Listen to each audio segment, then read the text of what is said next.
Buenas tardes a todos, bienvenidos a nuestro webinar.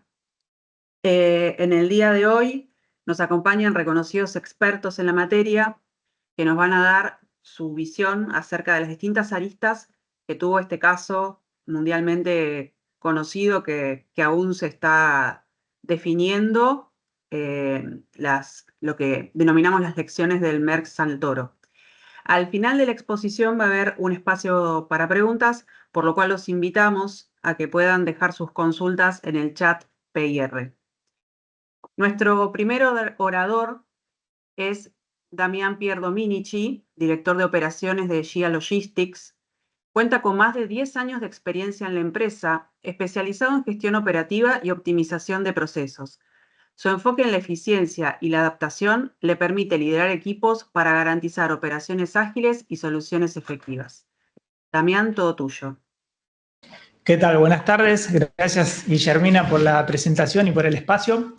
Bueno, el día de hoy, como dijiste vos, vamos a estar analizando cuáles fueron las causas, las consecuencias y un poquito cómo es el desenlace de este problemón grande en lo que es el comercio internacional.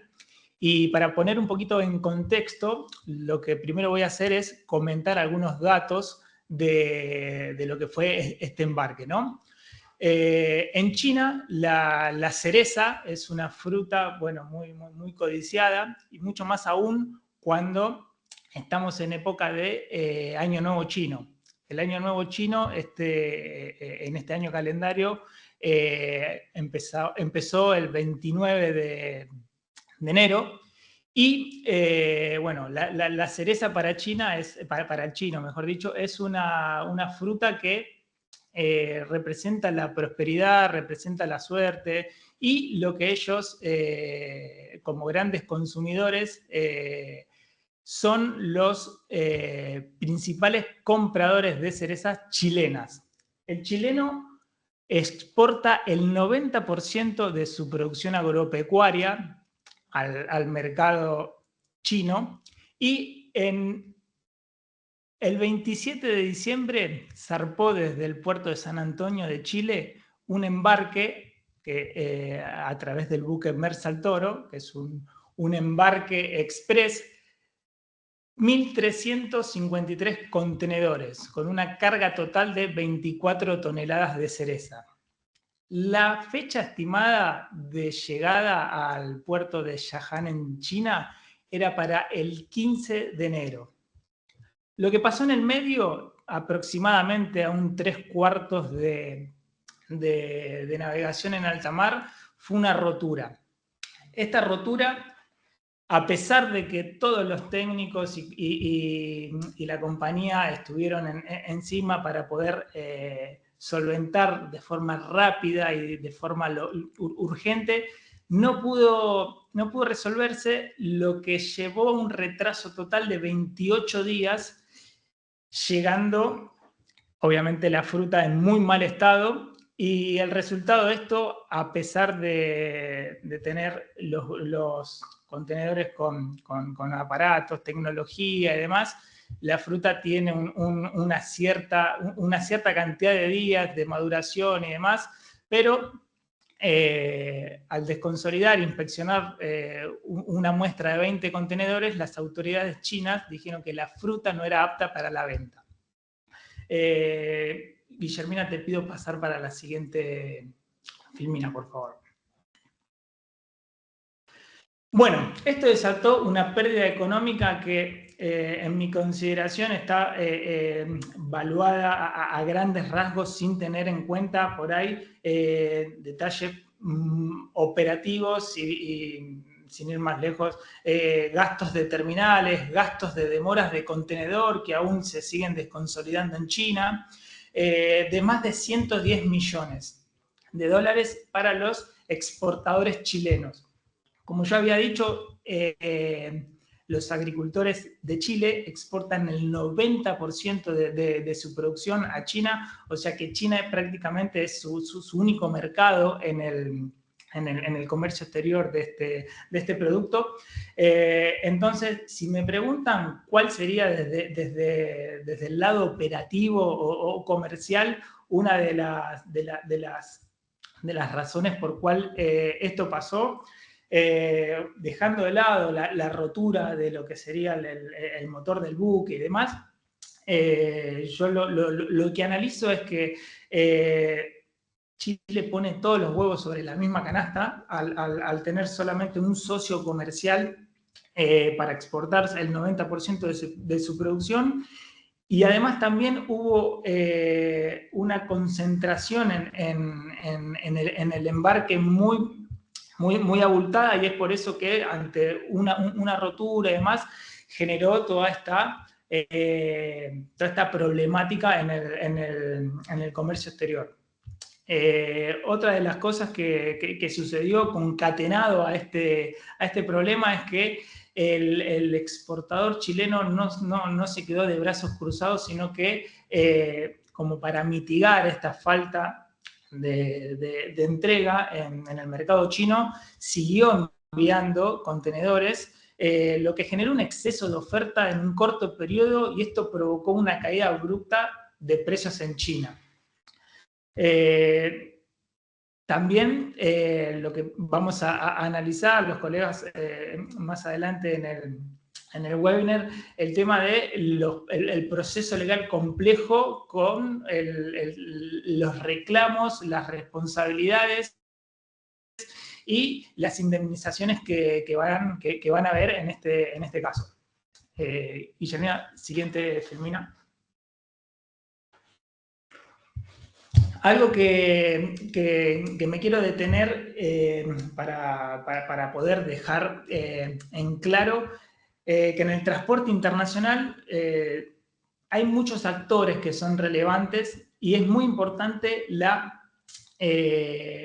coordinación para que todo funcione de todos estos actores, y es clave la colaboración en este ecosistema para que un embarque marítimo, una coordinación terrestre de una carga hacia el puerto, o el retiro de la mercadería desde el puerto hasta la planta del cliente y demás, que siempre prevalezca la información, que siempre prevalezca la transparencia, y como operador logístico, como tomador de carga o como tomador de una póliza de seguro y demás, es muy importante siempre atender a nuestros clientes con todas las cartas sobre la mesa, y que sea el cliente quien pueda tomar la decisión final, siempre teniendo un abanico de posibilidades, y que esa información sea transparente, sea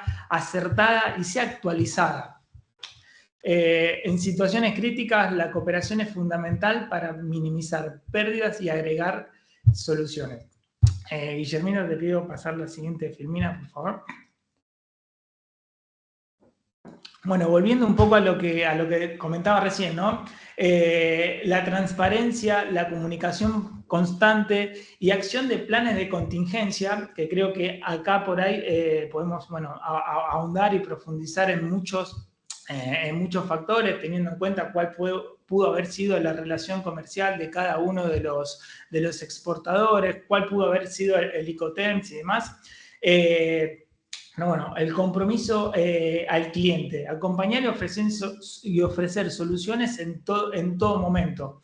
En comercio exterior, como decía anterior, somos muchos los actores que estamos por ahí trabajando para que uno o varios embarques sean realizados de forma eficiente y que se cumpla el objetivo de entregar la carga en tiempo y forma de cada uno de nuestros clientes. Y es importante saber que cada uno de los actores intervinientes no puede ser especialista en todo. ¿A qué me quiero dirigir con esto?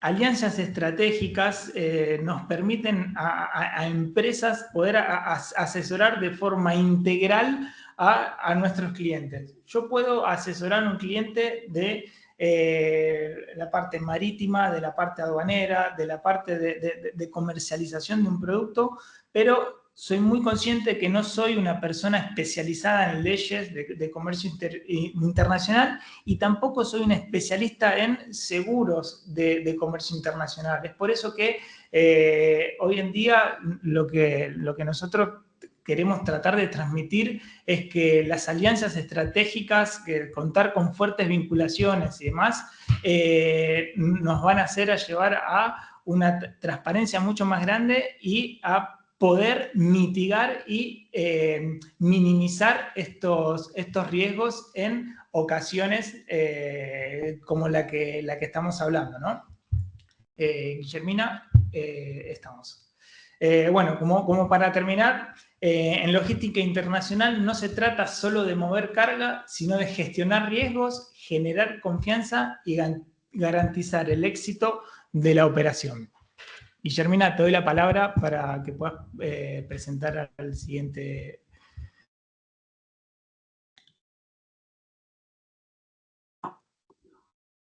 Damián, muchas gracias por tu aporte. Ahora le vamos a dar la palabra a Alejandro Ritaco, nuestro siguiente orador. Alejandro es abogado titulado de la Universidad Católica Argentina, se desempeñó como profesional independiente del derecho, es docente, conferencista y ha ocupado diferentes posiciones en empresas y organismos internacionales. Desde hace 16 años es responsable de negocios para América Latina en Hanseática Compañía de Seguros. Ale, tu tiempo. Bueno, muchísimas gracias, Guillermina. Buenas tardes a todos. Gracias también por estar acompañándonos hoy en esta actividad. A continuación vamos a brindarles un sintético panorama del caso en cuestión desde la perspectiva de las aseguradoras. Y primero me gustaría hacer una aclaración importante. Se trata de un caso muy complejo que aún está en desarrollo, con lo cual lo que vamos a mencionar a continuación son consideraciones generales, pero estas no implican de ninguna manera ni una conclusión acerca del desenlace del caso, ni de cuáles son los procedimientos que deberían seguirse en esto en particular. Si me apoyan con la siguiente, por favor. Gracias. En primer lugar, vamos a referirnos a lo que son las coberturas y las exclusiones. Y me gustaría empezar con una breve introducción. ¿No? Toda actividad humana en alguna medida implica un mayor o menor riesgo. ¿Sí? Y cuando uno debe enfrentar un riesgo, puede adoptar tres tipos de actitudes. La primera es ignorarlo, no darle importancia. La segunda es decidir afrontarlo con sus propios medios.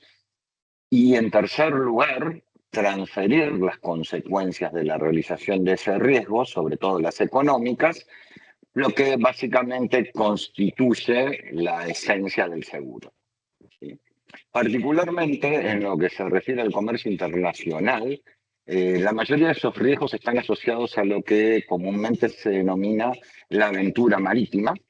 Y desde el punto de vista del seguro, esos riesgos pueden ser riesgos asegurados, es decir, contemplados en las condiciones de la póliza contratada, riesgos excluidos, lo que significa que no se le da cobertura, y pueden ser riesgos no asegurados. Estos riesgos no asegurados no están incluidos dentro de las coberturas generales, pero sí mediante contratos o mediante negociaciones especiales pueden incluirse dentro del seguro que uno contrate, ¿sí? Y dentro de este panorama del seguro de transporte de mercadería, básicamente lo que existen son dos sistemas de aseguramiento. El más extendido, por toda una serie de razones, es el que contiene las cláusulas inglesas, las del ICC, que se agrupan en un sistema identificado con letras.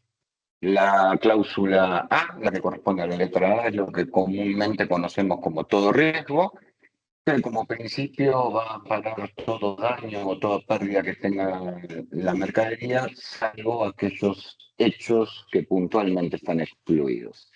La cláusula B es una especie de todo riesgo atenuado, realmente no es casi de uso. Y finalmente tenemos la cláusula C, que también es conocida como de riesgos nominados, cobertura de riesgos nominados, que básicamente funciona con el principio diametralmente opuesto a lo que sería la cláusula de alto riesgo. Es decir, aquí se amparan solo aquellos hechos que expresamente están mencionados. En todo caso, y para lo que nos enlaza con el tema que estamos tratando hoy, en cualquiera de estas coberturas está excluida la demora, incluyendo que esa demora sea consecuencia de un riesgo asegurado. Y en lo que respecta a la cadena de frío, a la cobertura de la cadena de frío, que es una cláusula adicional al todo riesgo, en el sistema inglés se cubre el corte de la cadena de frío solo en caso de rotura o paralización del equipo, generalmente para el caso de los marítimos con una franquicia de 24 horas. ¿Sí?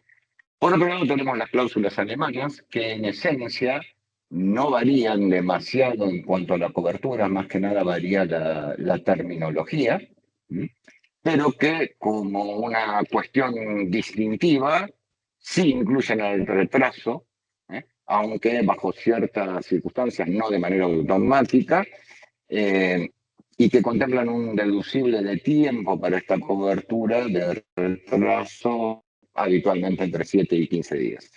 Y en lo que respecta a la variación de temperatura, la diferencia está en que contemplan el corte de la cadena de frío por cualquier causa, no solo por la rotura o paralización del equipo, pero también hay ciertas limitaciones fundamentalmente en lo que tiene que ver con los montos indemnizables. El último supuesto que tenemos son el de las coberturas específicas, las coberturas especiales. Como dijimos, las cláusulas inglesas, que son las ampliamente utilizadas en el transporte de mercadería, realmente aplican para la enorme mayoría de situaciones que se dan con los embarques. Pero el aspecto que nos gustaría resaltar es que en los casos de, si se quiere de alguna manera, situaciones especiales, cargas proyectos, refrigeradas, sobredimensionados, graneles, etcétera, hay toda una serie de coberturas adicionales que pueden agregarse. Vamos a mencionar algunas, pero como pueden ser las cláusulas de guerra, las de huelga, la misma de demora, algunas que cubren el cold treatment, el tratamiento de frío, algunas que cubren los gastos de destrucción o de reexpedición de las mercaderías. Y aquí, si quieren, como un dato extra adicional, se está estimando que el costo de destrucción de los contenedores que llevaba el Maersk al Toro va a rondar los $1.000 por tonelada. Calculen ustedes que, bueno, en 18.000 toneladas aproximadamente que lleva cada uno de los contenedores, le estamos sumando $18.000 de pérdida extra a la mercadería por cada uno de los contenedores, algo así como un poco más de unos $24 millones en el total de los 1.353 contenedores que llevaba el Maersk al Toro, ¿sí? Aquellos que tienen asegurada su mercadería bajo cualquiera de los contratos que hayan suscrito con sus aseguradoras, deberán iniciar el proceso de reclamación y seguir cada uno de los pasos que sean pertinentes para hacer efectiva la reclamación, ¿sí? Los que no tienen contratado un seguro, el reclamo van a tener que dirigirlo hacia quienes consideren responsable de su pérdida o su daño. Les pido, por favor, si podemos pasar a la siguiente. Gracias. Y esto nos lleva a analizar quiénes son los actores y los responsables, ¿sí? En este caso en particular, y para plantear los diferentes escenarios que podrían llegar a suscitarse, vamos a mencionar sintéticamente también quiénes son los actores en esto. Obviamente tenemos un vendedor, un exportador y un comprador, ¿sí? Que en este caso sería el importador. Y por otro lado tenemos la naviera, Maersk, que a los efectos legales estaría cumpliendo en este caso un rol de transportador contractual, en su calidad de emisor del documento de transporte, para un servicio que se denomina Cherry Express, que lo ofrece, bueno, en la temporada alta, ¿sí? Que va aproximadamente de noviembre a febrero y que coincide, como bueno, bien les mencionaba Esteban, con el Año Nuevo Chino, una época de alta demanda de cereza en China. Por otro lado tenemos Argosy, que es una empresa basada en Singapur, que es el armador de la nave y quien legalmente asume el rol de transportista efectivo, y Synergy, que es una empresa también basada en Singapur, que es el operador de la nave, ¿sí? Contratada, fletada para este servicio por la naviera Maersk, ¿sí? Pasando a, bueno, a los puntos esenciales. En lo que respecta a quién tendría la titularidad del reclamo, obviamente esto va a depender de los términos en los que se haya hecho la compraventa de las mercaderías, aunque es usual en este tipo de operaciones que el riesgo quede en manos del exportador. Y también es de práctica que se efectúen cesiones de derechos, lo que habilita para que tanto el importador como el exportador, llegado el caso, puedan hacer un reclamo en conjunto.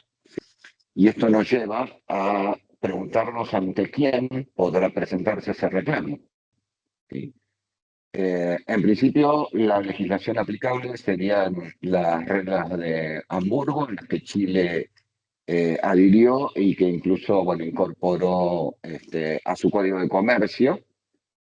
Y en lo que nos interesa, se establece que tanto el transportador como el armador son solidariamente responsables de los daños que sufra la mercadería transportada, incluyendo como una causal el retraso o la demora, ¿sí?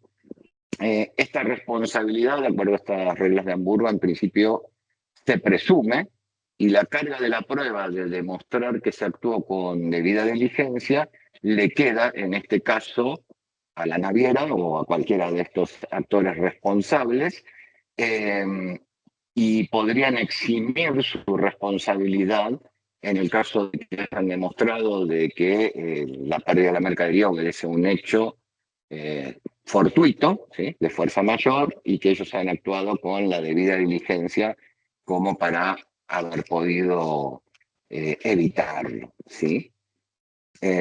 Así que en el caso de no tener el seguro, bueno, cada uno de estos actores deberá dirigir el reclamo formal ante los posibles responsables, seguir los procedimientos pertinentes que podrían llegar a incluir, obviamente, algún tipo de demanda judicial, ¿sí? Otro aspecto a tener en cuenta es en el lugar en el cual deberían efectuar el reclamo, y bueno, tanto como para la ley chilena como para las reglas de Hamburgo, esto puede efectuarse en el puerto de Sarpe, en el puerto de Arrigo o en algún lugar donde de existir un proceso arbitral se haya convenido de que se deben efectuar los reclamos, ¿sí? Respecto a esto en particular, también tendríamos que destacar que, bueno, tanto el armador como el porteador han efectuado lo que se denomina un proceso preventivo de limitación de responsabilidad por una suma aproximada a unos 15 millones de dólares, respaldados por una compañía de seguros o por un seguro de protección e indemnidad que tiene una suma un poquitito superior como respaldo, unos 16 millones de dólares, ¿sí? Así que esto obviamente a los efectos prácticos no solo va a hacer que de determinarse la responsabilidad de ellos terminen respondiendo económicamente por una suma muy inferior a, como dijo Esteban, unos aproximadamente 110 millones de dólares que se estima va a ser la pérdida total, sino que un aspecto no menor, esto quita la posibilidad de que cada uno de los actores efectúe contra alguno de ellos o acciones individuales o demandas en tribunales de otra jurisdicción que no sea la chilena. Lo que en términos técnicos este juzgado estaría haciendo es actuar como un fuero de atracción, es decir, todas las causas deberían recaer en él, ¿sí? Por último, quisiera destacar que la diferencia que hay entre un seguro y la respuesta por la responsabilidad que le tocaría a quien tiene a cargo la ejecución del contrato de transporte es que en el caso del seguro, de acuerdo obviamente a las condiciones que se hayan pactado con la aseguradora, se recibe el total del valor asegurado y que en el caso de la determinación de responsabilidades, siempre hay límites, generalmente por unidades de medida de transporte. En el caso de las reglas de Hamburgo hay limitaciones de responsabilidad por bulto, por kilogramo. Y en el caso específico de las demoras, esta regulación establece que el límite máximo de indemnización va a llegar a ser 2,5 veces el valor del flete, ¿sí? Por último, quisiera mencionar que, aunque no me parezca, podría haberse dado una situación aún más compleja y que dentro de esta situación compleja también hay toda una serie de situaciones que tienen sus particularidades, así que quisiera darle paso, bueno, a Guillermina para que le dé paso a su vez al siguiente orador, que es Esteban, Esteban Vivanco. Nuevamente, muchísimas gracias a todos, Esteban. Bueno, muchas gracias Alejandro por tu exhaustivo análisis. Le vamos a ceder la palabra ahora a Esteban Vivanco. Esteban es un reconocido liquidador de averías con amplia trayectoria en el sector marítimo y asegurador. Es socio principal del estudio Jorge Vivanco. Ha participado en la redacción de las reglas de York Amberes y es especialista en siniestros de casco y maquinaria, incluyendo avería gruesa y salvamentos. Además, es parte del Comité Marítimo Internacional y colabora activamente en la actualización de normativas del sector. Esteban, todo tuyo.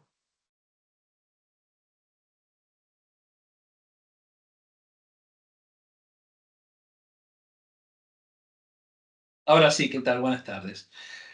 Bueno, gracias, Guillermina. Comentó recién Alejandro, mencionó que esto se trataba de una aventura marítima.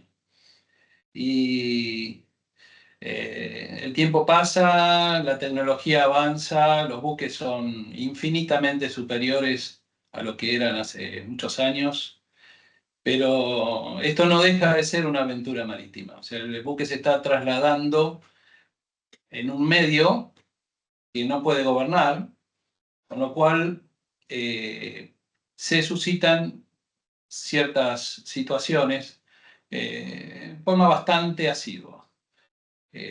A veces con responsables claramente identificables, otras veces son lo que le llaman actos de Dios y que no pueden ni preverse ni evitarse y bueno, las consecuencias pueden ser muy importantes.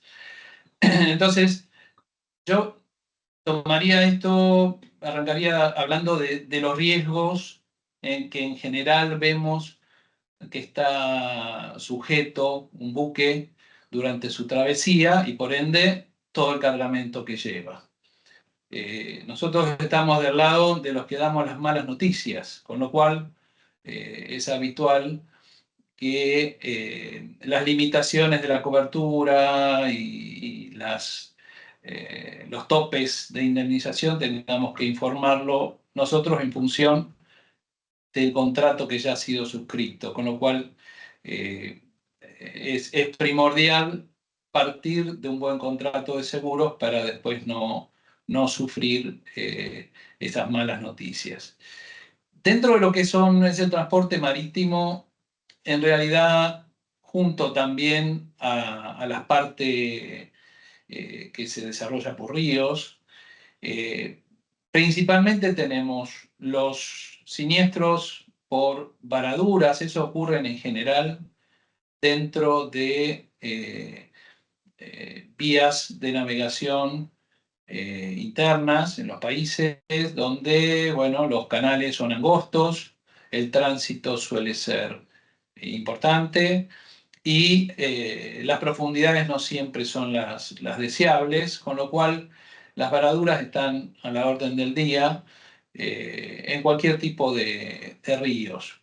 Pero en el mar también ocurre. O sea, muchas veces, en general, la incidencia mayor en este tipo de eventos suele ser una combinación de cuestiones. A veces hay problemas de propulsión o gobierno que se desatan en coincidencia con malos tiempos y eso terminan, en definitiva, con un buque encallado, un buque varado. Es bastante habitual que ocurra, lógicamente no porcentualmente, porque la cantidad de productos que se transportan por agua es dantesca, ¿no? En este momento, lógicamente, es el medio transportador más eficiente y el que más carga mueve en todo el mundo. Los incendios, casos de explosiones, eso pueden deberse a veces por problemas intrínsecos del buque, algún problema de fallas, muchas veces se dan cuestiones eléctricas en tableros eléctricos que inician un proceso de fuego, o otras veces, bueno, siempre encadenadas con alguna situación de mal mantenimiento, puede ocurrir, pero también ocurren eventos de incendio y de explosiones por problemas del propio cargamento, que por cuestiones intrínsecas del material o del sistema de estiba o de embalaje que se utilizó, o la mezcla, ponerlo demasiado cerca de otros productos, puede y se han dado muchos casos de este tipo de siniestros que normalmente terminan catastróficamente, porque una vez que toman una parte del buque, si esto ocurre en máquinas, por ejemplo, sobreviene habitualmente un blackout. El blackout implica que muchos sistemas ya dejan de funcionar y suele ser catastrófico. También se dan abordajes y choques. Si bien en canales angostos, en ríos, es muy habitual, también ocurre en el mar, a veces parece mentira, que dos monstruos se encuentren en la inmensidad del mar y se produzca un abordaje. Pero bueno, el diablo mete la cola en cualquier lado. En las cuestiones de abordaje, lógicamente, hay una situación de responsabilidades cruzadas. Es bastante complejo el sistema, pero en general implica la discusión, establecer porcentaje de responsabilidad en la culpa y demás. También se dan en muchas situaciones cuestiones de deficiencias en la estiba y buques que colapsan, que dan vuelta a campana, mismo en el puerto o saliendo del puerto, y puede deberse principalmente a dos factores. Uno, el error de quien está realizando la labor. Normalmente, con los medios que hoy actualmente hay, es difícil equivocarse, pues son sistemas los que establecen qué mercaderías va y dónde.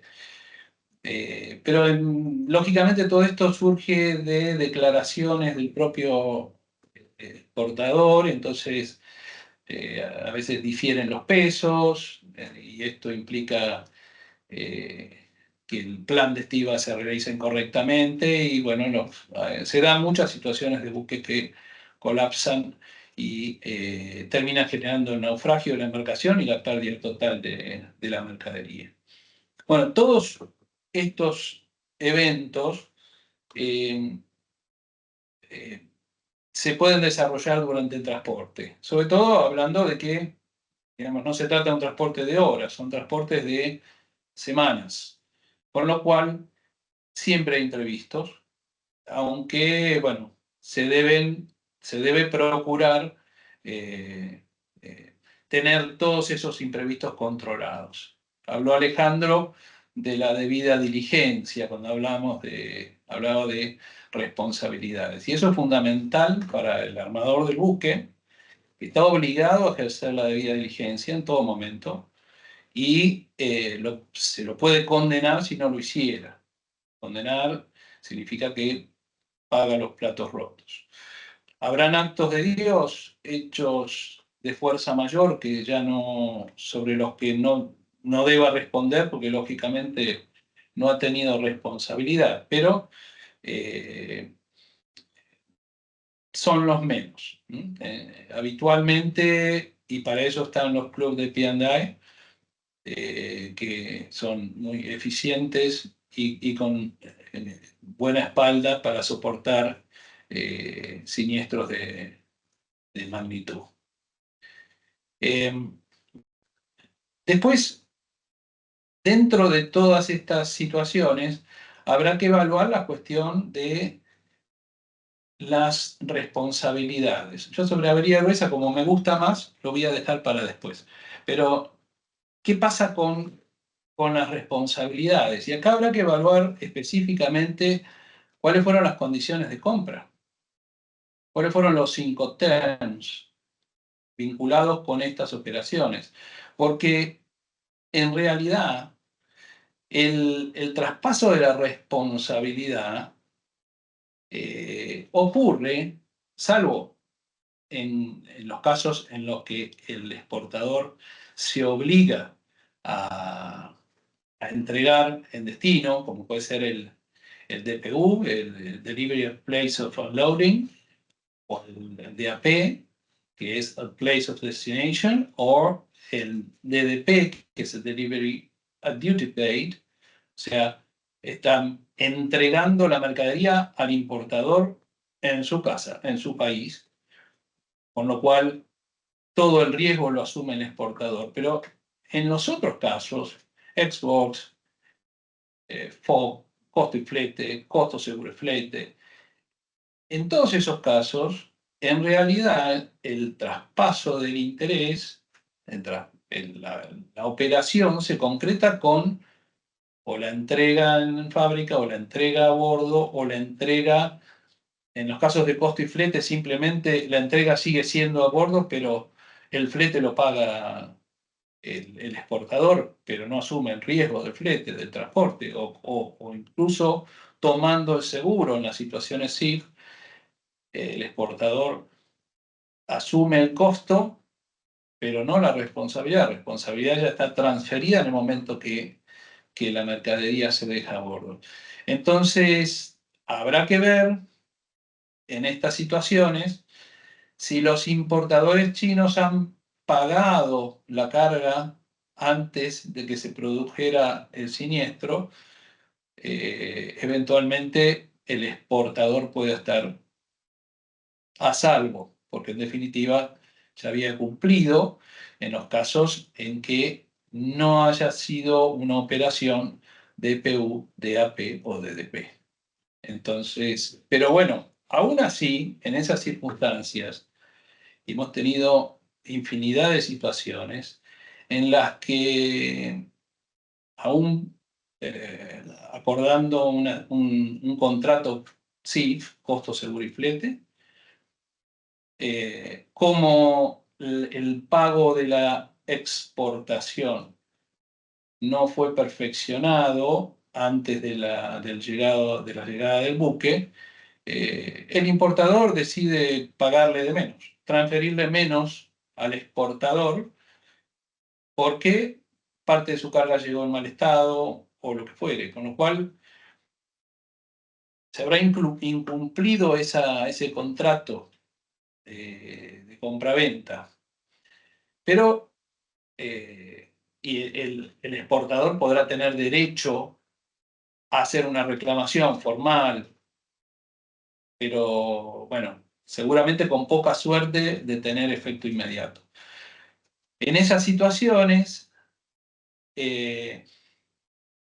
cuando el seguro lo ha tomado el exportador, bueno, tiene la chance de resarcirse en la medida en que, bueno, se cumplan ciertos pasos, hay que, también lo comentó Alejandro, hay que, en esos casos, tener el consentimiento del importador y que vuelva a tener el interés asegurable el propio exportador para poder recobrar lo que no haya recobrado del importador, de su cliente.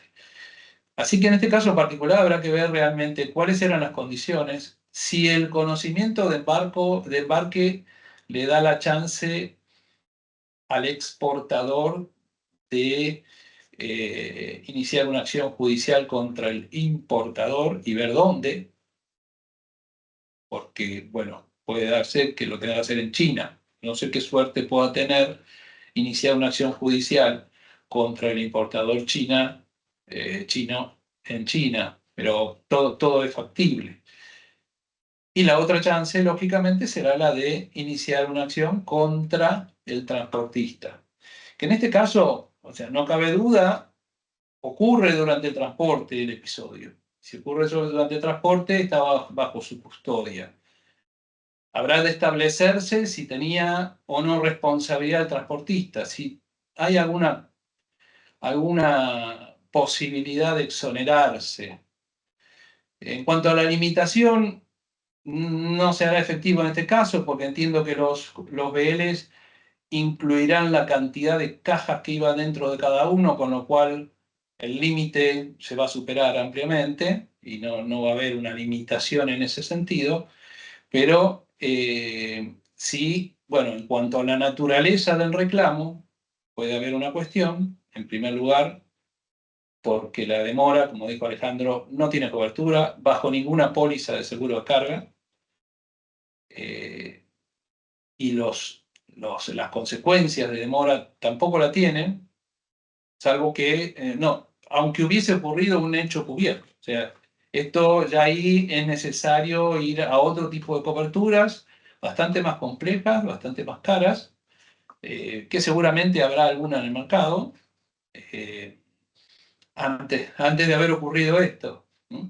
Así que, pero lo importante en esto va a ser trabajar en las condiciones. Yo creo fundamentalmente si tienen alguna chance los exportadores de cobrar los productos enviados, sea del importador o del transportista. Lindo trabajo para los abogados chilenos. Que, como dijo Alejandro, ellos tienen las reglas de Hamburgo en aplicación, lo cual son bastante amigables para con la carga, y es posible que los juzgados sean más proclives a condenar al transportista. Maersk ya lo ha hecho en oportunidad de la colisión del abordaje contra el puente en Baltimore. Ya ha puesto allá inmediatamente la estrategia es poner un límite, establecer un límite, acogerse a una limitación de responsabilidad, lo mismo lo ha hecho acá. Habrá que ver qué es lo que le dice el tiempo, si le dará la razón o tendrá que pagar todos los daños que se produjeron, ¿no?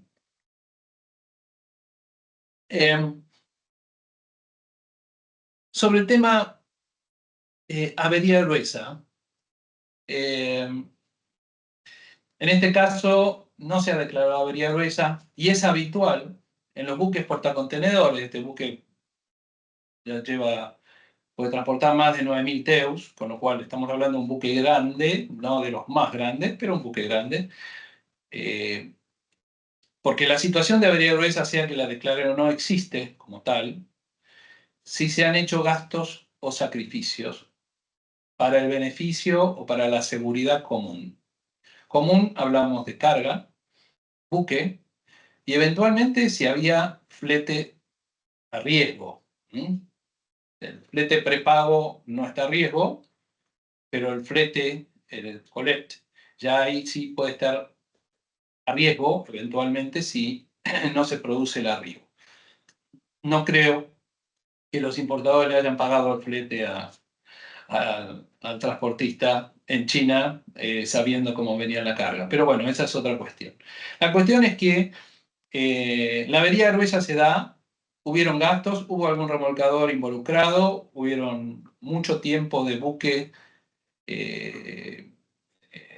a la deriva y calcular que un buque de estos fácilmente tiene entre 10 y 15 mil dólares de gasto diario, con lo cual se podía haber dado, cosa que no ha ocurrido, una declaración de avería gruesa y un reclamo a los consignatarios. Lógicamente, en la medida en que se haya salvado el interés, porque si la carga no se salva, entonces siempre es una proporción sobre el valor de los efectos puestos en destino, disminuido de sus pérdidas, de sus averías particulares, con lo cual, si el efecto llega en pérdida total, dejémoslo entre comillas, lo de pérdida total siempre tiene algún uso o algún recobro, y si no va para jugo, irá para varios criaderos de chancho en China. Pero bueno, fuera de eso, si el caso termina en pérdida total, no habrá ninguna contribución de la carga a la avería gruesa. Pero puede ocurrir que a bordo vayan otros intereses. Puede ser que uno ponga el fuel, otro pone colecta el flete y demás. Ya te veo, Guillermina, ya voy cerrando. Con lo cual, bueno, la avería gruesa se podía haber dado. En este caso, habría involucrado ciertos costos y los consignatarios hubiesen debido poner una garantía y después realizar las contribuciones correspondientes. Bueno, vamos a dejar corto acá, y después seguimos con lo siguiente y eventualmente volvemos si hay alguna consulta. ¿Te parece bien? Excelente, Esteban, muchísimas gracias. Porque con toda la experiencia que acumulás, la verdad que fue muy resumido. Muchas gracias. No me digas que experiencia no por lo viejo, ¿no? No, nunca, nunca, nunca. Gracias, Esteban. Bueno, le voy a ceder la palabra a Alejandro, que nos va a acercar algunas consideraciones finales y después recuerden, aquellos que quieran hacer consultas, pueden hacerlas a través del chat PIR. ¿Vale? Gracias, Guillermina. Yo voy a sintetizar la reflexión final en 2 palabras: especialización y profesionalismo. Hablamos de los riesgos que conlleva una operación de comercio internacional y al hacerlo, junto con quienes me han acompañado en esta charla, no solamente hablábamos de la gestión de riesgos desde el punto de vista del seguro, sino la gestión del riesgo desde toda la trazabilidad de la operación logística que se trate. Y esto quiere decir que hay que elegir profesionales idóneos, proveedores, confiables, ¿sí? Porque en definitiva el correcto asesoramiento que recibamos de profesionales, sean las áreas de logística, sean las áreas de seguro, sean las áreas de liquidadores de siniestros, sin lugar a dudas va a ser la enorme diferencia entre una pérdida irreparable y un negocio exitoso. Por último, quisiera cerrar este espacio, agradeciéndoles a los oradores invitados por sus intervenciones. Gracias, Damián. Muchas gracias, Esteban. A Guillermina por la coordinación de todo este evento. Y especialmente una mención a mucha gente que, no está visible, pero que colabore muchísimo para hacer que estas actividades sean posibles. Así que también muchas gracias a nuestra gente de sistemas por el soporte, a la gente de legal y de técnica, por los aportes en la materia del contenido del webinar y a nuestra gente de marketing por haber hecho la presentación y por la difusión de la actividad, ¿sí? Así que, desde luego, muchísimas gracias a todos ustedes, a los que nos han acompañado por su participación. Fue realmente un placer. Y bueno, le doy el paso a Guillermina como para que a su vez genere el espacio de preguntas. Una excelente tarde para todos. Muchas gracias. Gracias, Alejandro. Bueno, acá tenemos una pregunta para Damián. ¿Cómo las alianzas pueden ayudar a reducir riesgos? Bueno, Guillermina, un poco comparto lo que estaba diciendo recién Esteban y Alejandro. Un dicho por ahí muy trillado que es zapatero a su zapato. Un poco lo que yo quería explicar cuando estaba dando la presentación es que uno como profesional no puede ser experto en todas las áreas. Entonces, lo que yo digo, yo opino, pienso, es que yo soy especialista en coordinación terrestre, en coordinación marítima, pero no puedo ser especialista en seguros, no puedo ser especialista en áreas legales, técnicas. Entonces, un poco creo que va por ahí, ¿no? La alianza, el desarrollo de socios estratégicos, confiables, obviamente, que puedan llevar adelante una asesoría de forma transparente, puede llegar en estos casos a minimizar riesgos con un problema, con una mala decisión al tomar una póliza incorrecta o una póliza que no me asegure el total de la mercadería o me asegure condiciones a las cuales por ahí no estoy totalmente cubierto y demás. Así que, bueno, creemos que es importante la alianza y la colaboración entre actores para minimizar estos tipos de riesgos. Genial, Damián. Muchas gracias. Acá tenemos otra consulta. ¿Hay alguna póliza que entiendo que puede ir dirigida a Alejandro? ¿Hay alguna póliza que nos proteja a nosotros o a nuestros clientes en un caso como este? Bueno, gracias, Guillermina. No lleva a comprender claramente quiénes serían nosotros, pero bueno, no hay problema. En todo caso, a ver, haciendo el resumen, como dijimos, Bueno. hay pólizas Perdón, Ale, estandarizadas, entiendo. ¿Sí? es una consulta de un forwarder. Ok, muchas gracias. Bueno, a ver, entonces hay que distinguir dos aspectos. Por un lado, en las pólizas de mercadería en sí, que lo que van a hacer es proteger a sus clientes, que en definitiva son los que ponen en riesgo el patrimonio en una operación de comercio internacional. Como dijimos, hay pólizas estándar, ¿sí?, que cubren la mayoría de los casos, estas cláusulas inglesas o las alemanas en su caso, donde no hace falta mayor especificidad. En todo caso, el foco hay que ponerlo cuando se trate de una operación fuera de lo habitual, en sí analizar con detenimiento, y es algo que, bueno, en lo que estamos siendo recurrentes todos los que estamos participando en esta charla, pero lo fundamental es asesorarse bien. No tanto elegir por precio, no tanto elegir por una referencia, no tanto elegir por determinados factores que no tengan que ver con un correcto asesoramiento de manos de especialistas. En el seguro en particular, muchas compañías de seguros manejan este tipo de seguros como un ramo más, pero pocas son especialistas. Y lo que es fundamental, como bien dijo recién también Damián, es ponerse en manos de especialistas, sobre todo cuando se está arriesgando un patrimonio de estas magnitudes, ¿no?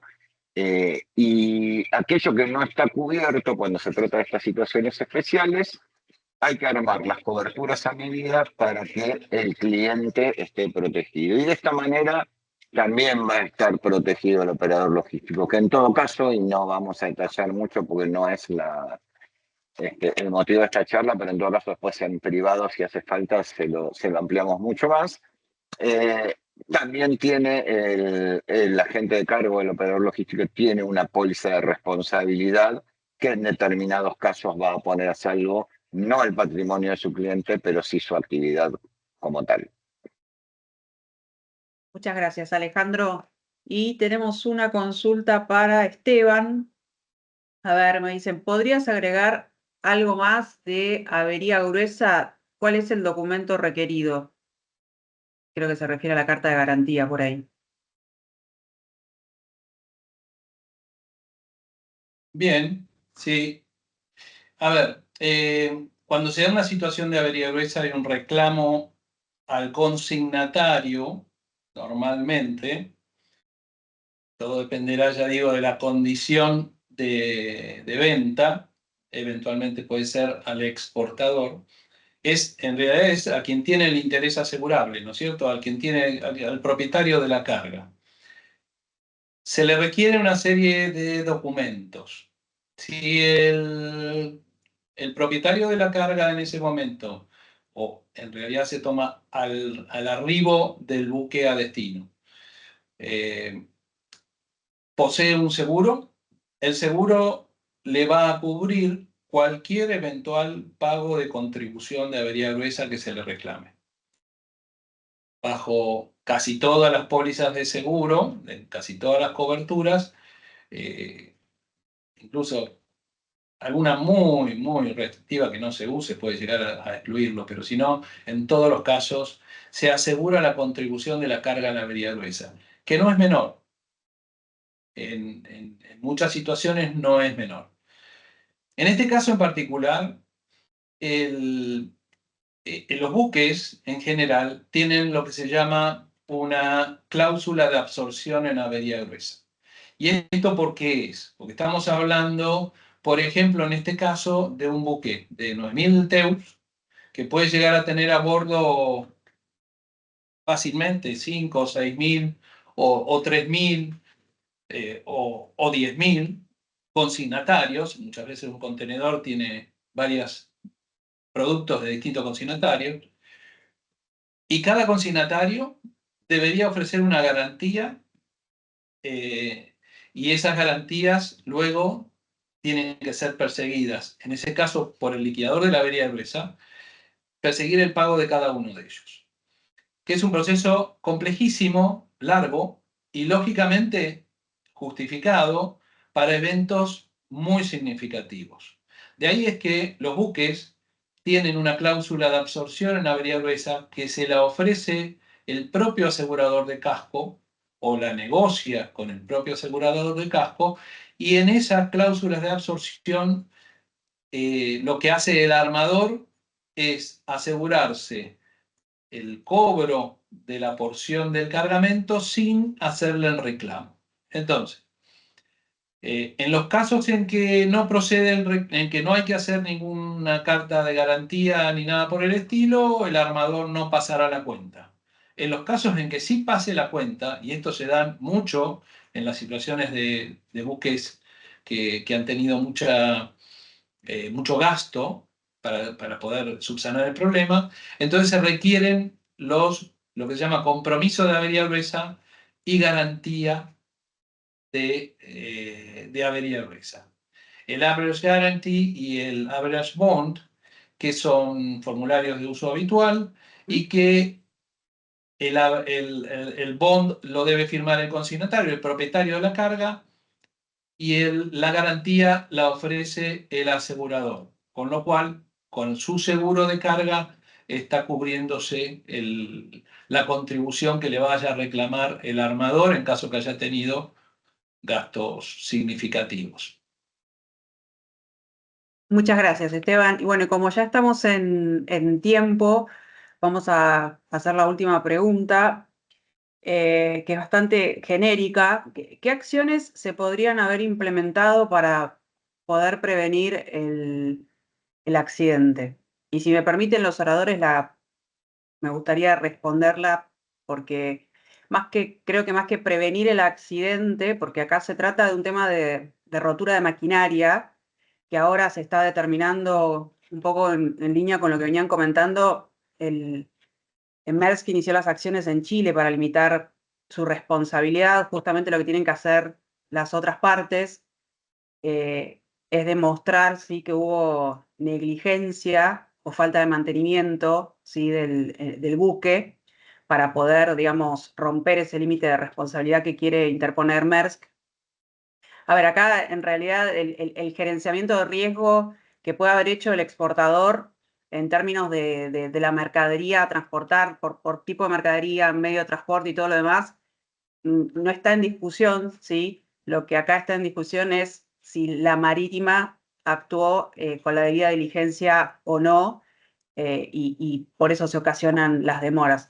Yo creo que para resaltar es el tema de tener un seguro siempre sobre la carga, por esto que estaba comentando Esteban, por la avería gruesa, las particularidades que sabemos que tienen las coberturas respecto de mercaderías con temperatura controlada, como comentaba también Alejandro, que tienen sus vericuetos, pero siempre es mejor tenerlo porque la línea marítima en este caso pone sus límites de responsabilidad y los dueños de la carga se encuentran expuestos a la decisión de un tribunal.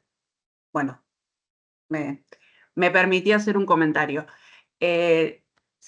Bueno, no, ya no hay más consultas. Como les decía, estamos en tiempo. Agradecemos nuevamente a todos los oradores y a todos los que estuvieron presentes en este webinar. Esperamos contar con ustedes en las próximas sesiones que vamos a tener. Van a llegar las invitaciones por los mismos medios. Muchas gracias y que tengan todos una muy buena jornada. Un gusto, gracias. Dale. Muchas gracias, buenas tardes para todos.